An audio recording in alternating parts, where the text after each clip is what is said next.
একটি পাত্রে স্পিরিট ও জলের অনুপাত 4:3। ওই পাত্র থেকে কত লিটার মিশ্রণ তুলে তার পরিবর্তে সমপরিমাণ জল ঢাললে পাত্রে স্পিরিট ও জলের অনুপাত সমান হবে, অর্থাৎ 1:1 হবে।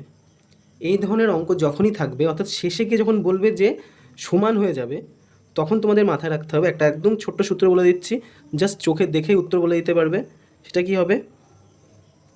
যে অনুপাত থাকবে, অর্থাৎ এখানে অনুপাত কত আছে? 4:3। উপরে আসবে এতে অনুপাতের